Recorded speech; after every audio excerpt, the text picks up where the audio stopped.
इदानीं वयम् अधोलिखितानां गमादीनां धातूनां प्रथमपुरुषस्य बहुवचने प्रयोगविषये आलोचनां करिष्यामः। आदौ गम् धातुः तस्य प्रथमपुरुषस्य बहुवचने रूपं भवति गच्छन्ति। अस्य वाक्ये प्रयोगः भवति एते बालकाः विद्यालयं गच्छन्ति। अनन्तरं खाद् धातुः तस्य प्रथमपुरुषस्य बहुवचने रूपं भवति खादन्ति। तस्य वाक्ये प्रयोगः भवति एते बालकाः ओदनं खादन्ति। अनन्तरं पा धातुः तस्य प्रथमपुरुषस्य बहुवचने रूपं भवति पिबन्ति। तस्य वाक्ये प्रयोगः भवति एते बालकाः स्वच्छं जलं पिबन्ति। अनन्तरं पठ् धातुः तस्य प्रथमपुरुषस्य बहुवचने रूपं भवति पठन्ति। अस्य वाक्ये प्रयोगः भवति एते बालकाः मनोयोगेन पुस्तकानि पठन्ति।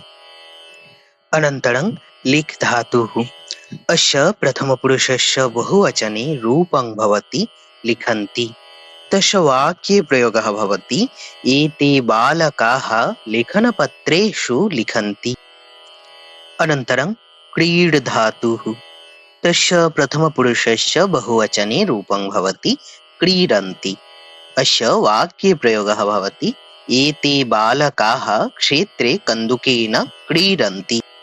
अनन्तरं धाव् धातुः अस्य प्रथमपुरुषस्य बहुवचने रूपं भवति धावन्ति। तस्य वाक्ये प्रयोगः भवति एते बालकाः मार्गे वेगेन धावन्ति। अनन्तरं नृत् धातुः अस्य प्रथमपुरुषस्य बहुवचने रूपं भवति नृत्यन्ति। तस्य वाक्ये प्रयोगः भवति एते बालकाः अङ्गने नृत्यन्ति। अनन्तरं हस् धातुः अस्य प्रथमपुरुषस्य बहुवचने रूपं भवति हसन्ति। तस्य वाक्ये प्रयोगः भवति एते बालकाः अतीव प्रसन्नाः भूत्वा हसन्ति। अनन्तरं पत् धातुः अस्य प्रथमपुरुषस्य बहुवचने रूपं भवति पतन्ति। तस्य वाक्ये प्रयोगः भवति एते बालकाः क्षेत्रे अकस्मात् पतन्ति। अनन्तरं गै धातुः अस्य प्रथमपुरुषस्य बहुवचने रूपं भवति गायन्ति।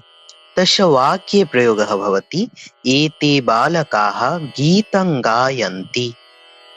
अनन्तरं दृश् धातुः तस्य प्रथमपुरुषस्य बहुवचने रूपं भवति पश्यन्ति।